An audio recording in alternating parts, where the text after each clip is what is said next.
Now, from Hollywood, it's time for Edmund O'Brien as... Johnny Dollar. Carl Brewster down at East Coast. Yes, Carl. I wonder if you'd do a little job for us. Sure, what is it? A policyholder of ours needs some protection. Well, I hope this doesn't indicate a trend.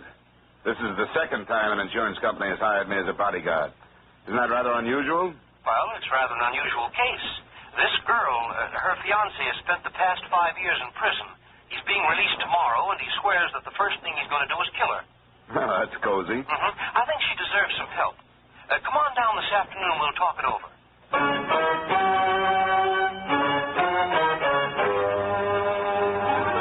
Edmund O'Brien in a transcribed adventure of the man with the action-packed expense account, America's fabulous freelance insurance investigator. Yours truly, Johnny Dollar.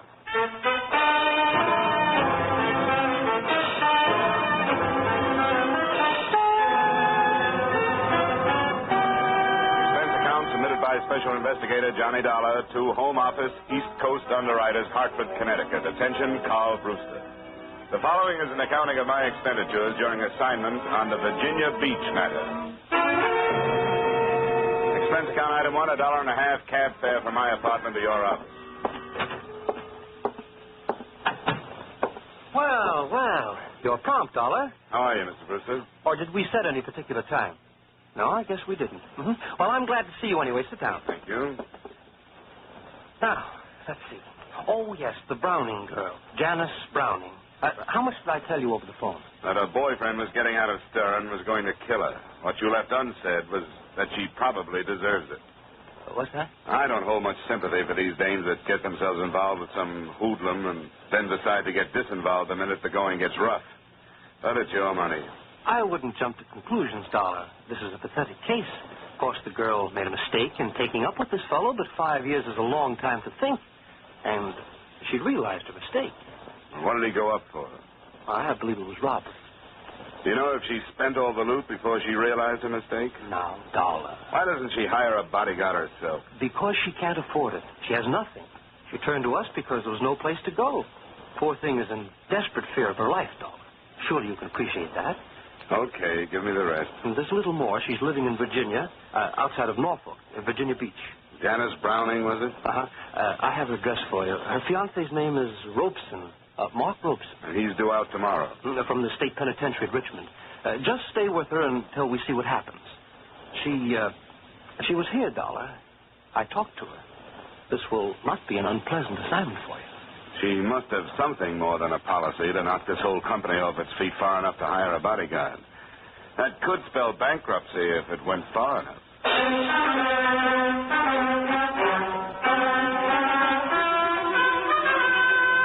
Expense account item 2, $110, transportation and incidentals between Hartford and Virginia Beach, Virginia. Virginia Beach seemed hardly the scene for potential murder. A white strip of sunny beach on one hand and a friendly forest of pine on the other. I found Janice Browning's address just south of the village proper, a fair-sized cottage surrounded first by a small, well-kept garden and then undeveloped land. When I got out of the cab, I was looked over by a trim little honey blonde thing in shorts and halter who waited for me on the veranda. Paul. Hello? You seem to be carrying a suitcase. Are you sure you haven't been misdirected? Are you Miss Janice Browning? No, I am her personal maid. Who are you? My name is Dollar. I'm the investigator from the insurance company.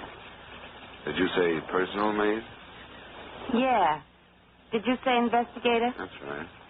Well, I hope you'll pardon me if I'm confused. I was not notified of the arrival of no investigator. What is it you want? Miss Browning asked for me. She went to her insurance company and requested a bodyguard. A bodyguard? Oh, I don't know about that. But then there are lots of things I don't know as yet. I'm new here. But if she asks for you, you may as well come in. Thanks.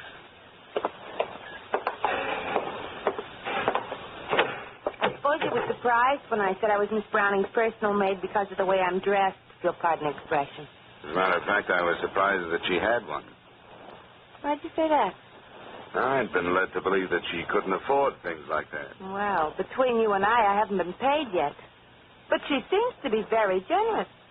She turned over her entire wardrobe for me to wear at any time. Yeah, but maybe that's a bad sign. Maybe she's going to pay me off in clothes. And they don't quite fit, as you can see. How long have you been here? Just only 3 days. My name's Betty Light. I took the name Light from her stepfather. What are you doing here? Well, Miss Browning has a fiancé coming out of prison today, and she's afraid to meet him alone. Prison? Well, you could never tell. But I suppose it's her business. What is it? Well, if I was sweating out a fiancé after all that time, I wouldn't be quite so thick with what she's thick with. What do you mean? Well, if I were him, I'd feel cheated. She hasn't been wasting her time, from what I can tell.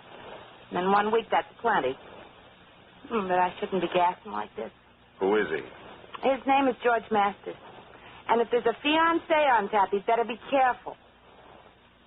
Why is she afraid, as if she shouldn't be? Well, because she changed her mind about him and evidently didn't tell him about it. Sure, the same old story. Well, this is a surprise to me, but the least I can do is work out the week. You know, Betty, I feel the same way.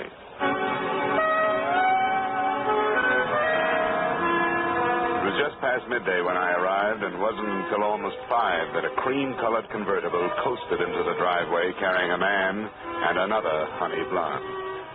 I could see immediately how Janice Browning had swept the insurance company off its feet. How do you do, Mr. Dollar? I'm so glad you're here. Oh, may I present Mr. Masters? Oh, yes, Mr. Masters. I won't stay, Jan. I know you have things to talk over. I'll pick you up at 7. All right, George. Bye, Dollar. Feel a lot better, too, now that you're here. I'll do what I can. See you at 7, Jan. I'll be ready. Oh, please sit down, Mr. Dollar. Betty. Yes, Miss Browning. I don't think we'll need anything, and I'd like to see Mr. Dollar alone, if you don't mind. Oh, by all means, Miss Browning. Could I have your permission to visit the beach? Of course, stay as long as you like. You know where the beach things are. Oh, I wouldn't think of encroaching. I'll just go the way I am. She's the strangest girl. Where'd you find her? She was a waitress in New York. I asked her if she wanted to come down for the rest of the summer. I thought she'd be company. But she's become so formal, or tries to be. Oh, would you like a drink or something? No, thanks. I suppose you think I'm an awful coward to scream for help the way I did. Well, I haven't heard all the particulars. I really didn't know what else to do. I thought of running away, but, well, I've made friends here. There's the simple fact that I don't have any money. How serious do you think this threat to kill you is? I'm afraid it's quite serious. But I don't know what will happen, and I wanted somebody to be with me. When did you see him last? 6 months ago. I thought about it for a long time, about our breaking our engagement and which would be the best way to do it, and I decided to face him while he was still in prison and simply tell him I couldn't go on.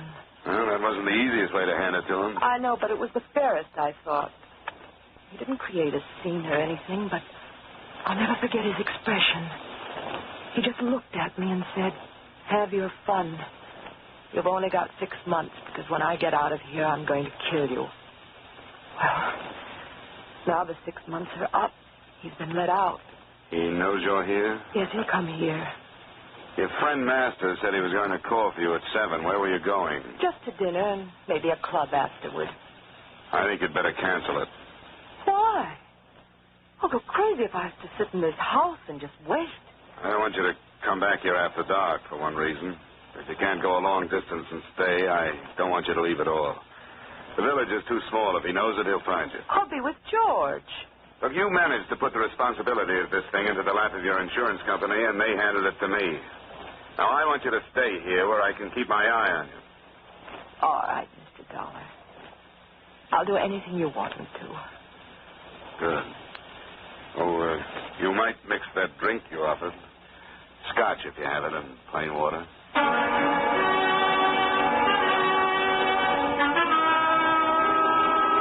The rest of the evening was spent with small talk and mounting tension. The state penitentiary was no more than 100 miles from Virginia Beach, and since it's the habit of prisons to turn out their guests at dawn, Mark Robeson had had plenty of time to make the trip. In spite of a sultry night, I closed and locked all the doors and windows, and by 11, the cottage was dark, with everyone retired. The living room was the most strategic spot in the house, so I stretched myself across a couch that was too short for me and listened to the silence. It must have been some time after midnight when I heard a door crack behind me. Who's that? Hi, Mr. Dollar. Oh, you shouldn't be roaming around the house, Betty. I darn near laid a chair across your head. Oh, it's too hot to sleep, and besides, I have a few things on my mind if you're interested. Sure, sit down. Thanks. Did I not understand you to say that this Khan was her fiancé? That's right. Well, she certainly lives in circles, if you ask me. I happened to uncover some information that will knock you for a loop. What? Well, basically, I've never been a snoop, but I didn't go to the beach. Oh? No, after you advised me of the situation around here, I felt I had a right. I went into her room, which is no more than an oversized closet with there. And it's a good thing I did, because in a drawer, I found a picture of Miss Browning posing as a bride. A bride? Yeah. Are you sure of that? As sure as I'm sitting here. And the guy standing with her was a bridegroom if I ever saw one. Were they fancy? What do you think of that? I don't know. It doesn't necessarily mean anything. But from what I've overheard, this fiancé of hers has been in prison for 5 years. Yeah, that's the story. Then how come her wedding picture was taken in 1947? Was it? And that's what's stamped on the back of it. Now, is that screwy or isn't it? It definitely is. And there are some other things that don't ring truly. For example, this mug she is currently tied to. I heard her when she called him tonight, and it sounded more like... He blasted your room. Get down on the floor. Stay there. Hey, hold it! Hold it, Rose! He hadn't moved away from the window. He fired.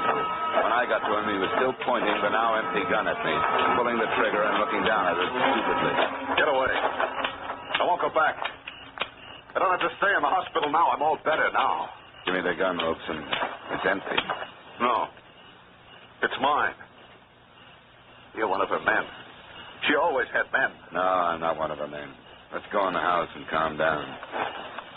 You talk like a doctor. Yeah, you're a doctor. You can't take me back. Get away from me. You told me to make myself believe that she was dead and I'd sleep better. Come on. Get away. I won't go back. Let go.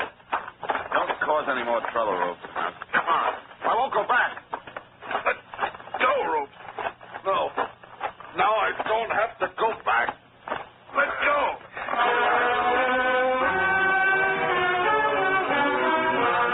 I've heard stories of the unbelievable physical strength of those whose mental strength is gone. I got his hands away from my throat by sinking my knee into his stomach. There was nothing I could do to hold him. He lumbered off into the darkness and disappeared. I didn't need a medical opinion to know that I wasn't protecting Janice Browning from a released convict. I was protecting her from a homicidal maniac.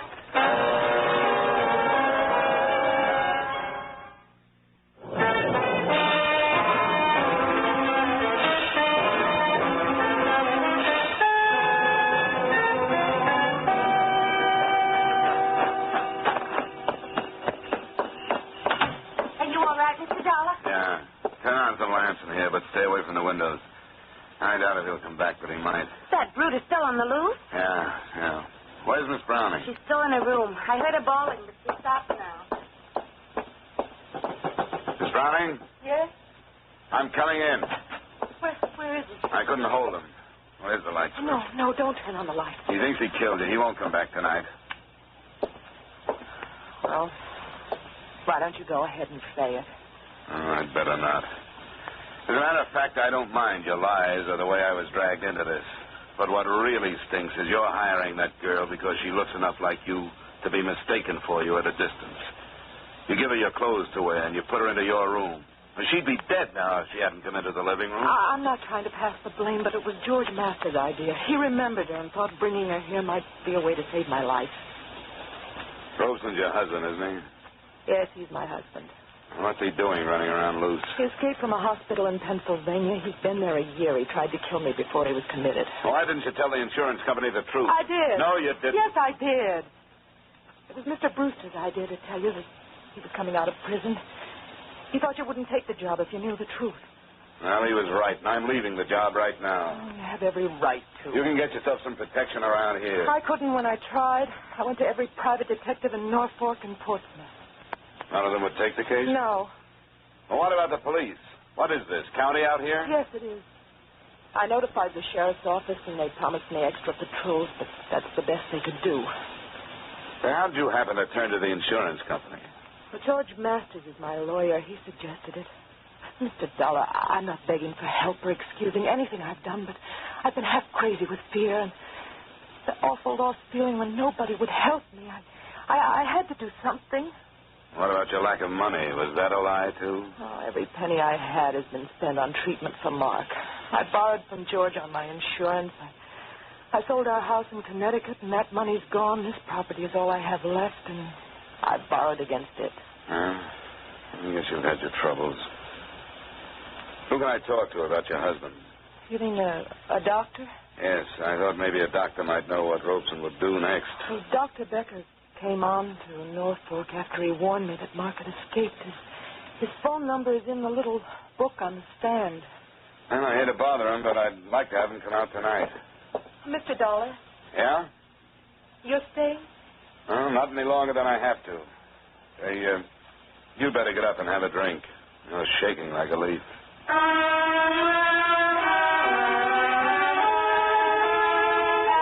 I changed my mind about dropping the case, Mr. Brewster, not only because she was a beautiful woman in a tough situation, but also for another reason.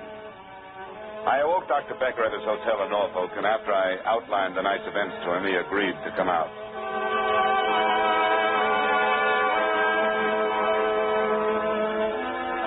It must have been a decidedly unpleasant experience, Mr. Dollar. On the other hand, you are fortunate to be alive. Yes, I guess I am. Robeson is only dangerous when his basic jealousy is aggravated.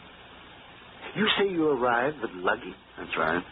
Perhaps he was watching then and misunderstood your visit. Oh, I get it. Well, what do we do now, Doctor? He probably thinks he killed her. Can we expect him to come back? Well, that is hard to say. He'll suffer a deep sense of remorse. Then he may feel that what took place was only a figment, a dream. The remorse would cause introspection and keep him away. The fantasy thought might bring him back to investigate. When? Oh, who knows? Tonight even, or tomorrow. Would he try to kill her again? Oh, yes. An extremely strong fixation. Do you want him to come back? Well, I want to see the end of this.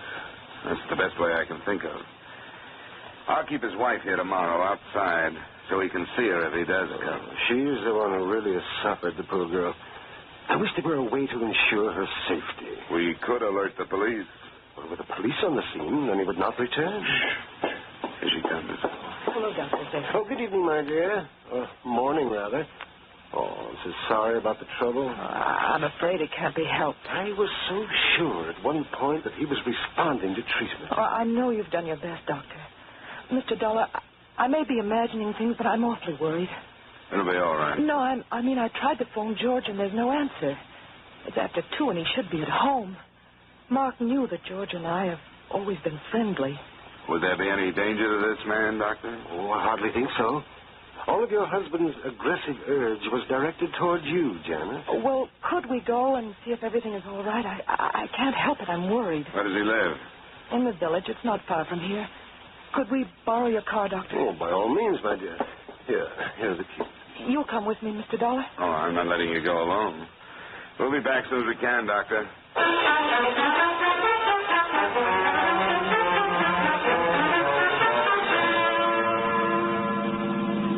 Oh, this is his house, the white one. Oh, there's his car in the driveway. There's a light on. Maybe his phone is out of order. I told him I'd let him know if anything happened.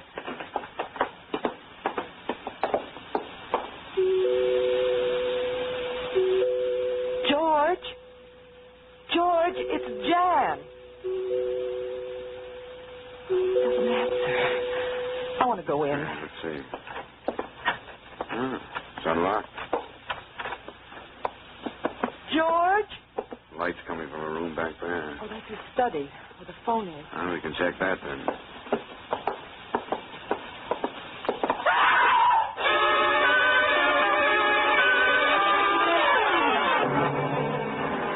George Masters was lying face up in the middle of a room that had been pretty well torn up by the struggle.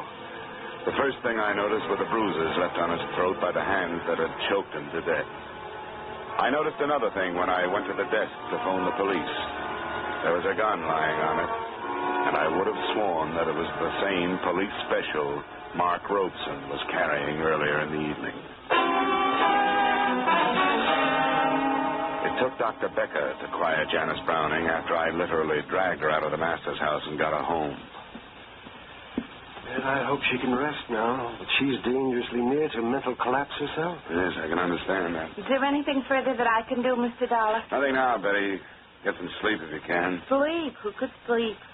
Well, and spend your time packing. You're going back to New York in the morning. I certainly am. For me, you can give Virginia Beach back to the engine. Is Janice in love with Masters, Doctor? I think so. A great feeling of loyalty, at least. He'd helped her so much with monetary loans and so on. But you said he wouldn't remember the association between Masters and his wife. Yes, I was convinced that he wouldn't. There was a police special in Masters' study. I'm positive it was the same one that Robeson used here. Oh? I tried to take it away from him. I couldn't. Now, why should he leave it at Masters? Well, I don't know. Say, did they know one another before Robeson broke down? Oh, yes, they were quite friendly. Good heavens, Dollar. What are you driving at?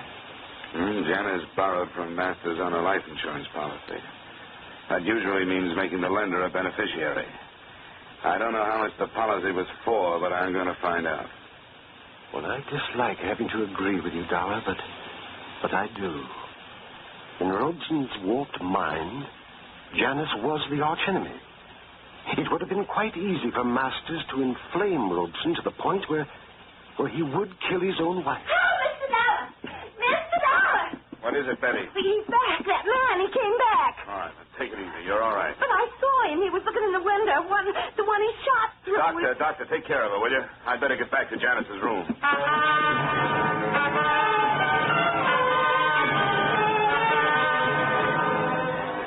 There was no more trouble that night, nor was there any rest. We knew that since Robeson had come back, he realized his mistake. And we knew that he would try to come back again. We agreed that instead of calling for police protection, we would let him return and try to handle him when he did. An hour after daybreak, we felt it safe to relax.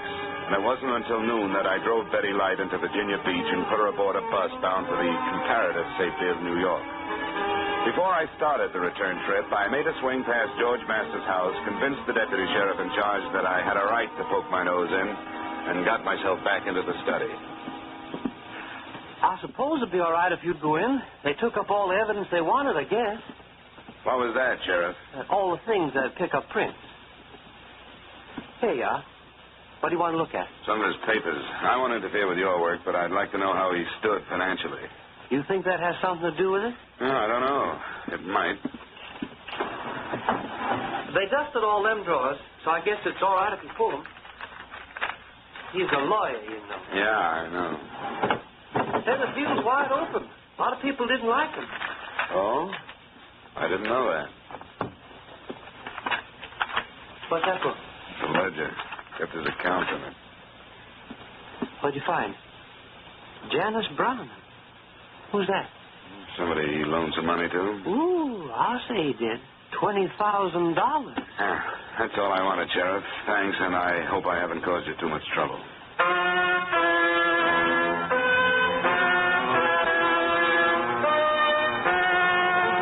What I found was another link in a chain of circumstantial evidence that would never be used since George Masters was dead.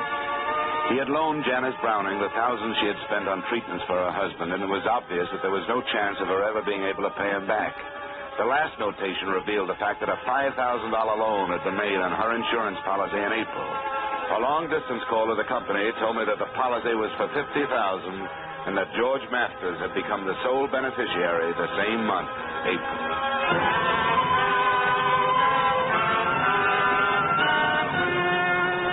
But I see no purpose in telling her, Mr. Dollar, or questioning her. I don't either, Doctor. I hadn't planned to, but the sheriff's office won't think twice about throwing it at her if it gets out. If you will allow me the privilege of perjuring a certain amount of expert testimony, I think I could manage to gloss over it. Well, the deputy saw it, but I don't think it sank in. I hope not. Of course, we're assuming that we'll be successful in subduing Robeson. You said he would come back. I'm sure he will. It is you I'm worried about. Well, I'll have to be ready for him this time. He's too strong to take without a weapon. I hate to do it. Oh, I don't think you need to be. The poor fellow will have no idea what is happening except that he has come back. Okay. She awake? Yes, I think so. Well, it's 3 o'clock. You should be outside in case he's watching. Yes. I'll go and explain our tactics to her. Good luck, Mr. Dollar. I hope all goes well.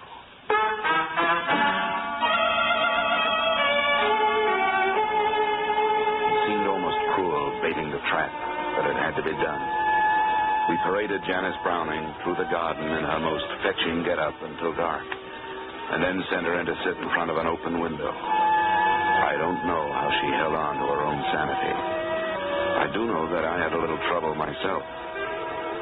I sneaked into a position outside the house from which there was a good view of all the approaches but the one from the north.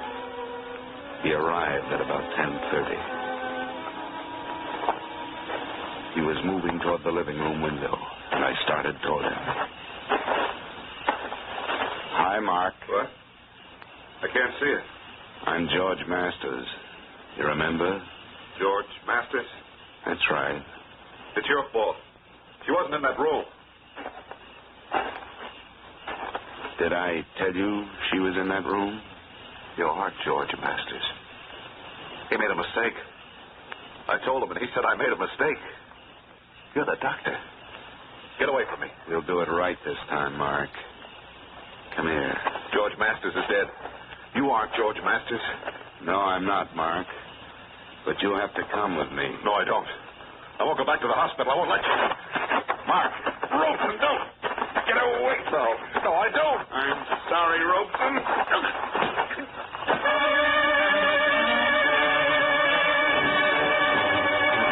I don't know what Becker is going to say to the police, but I do know what he learned from his patient after he was returned to the hospital and quieted down. Enclosed, you will find the doctor's confidential statement. He did go to Masters, hoping to ally him as a friend. Taking advantage of his escape, Masters armed him in the hope of realizing a profit from Janice's insurance policy. But Robeson, in his agitation, fired into the wrong room. And because he placed the blame for his mistake on Masters instead of himself, he became violent, and as a result, Masters was killed. Expense account item 3, same as item 2, transportation back to Hartford. Expense account item 4, and this is to you personally, Mr. Brewster. Payment for deceit in acing me into this matter, $500. Expense account total, $855.75. Yours truly, Johnny Dollar.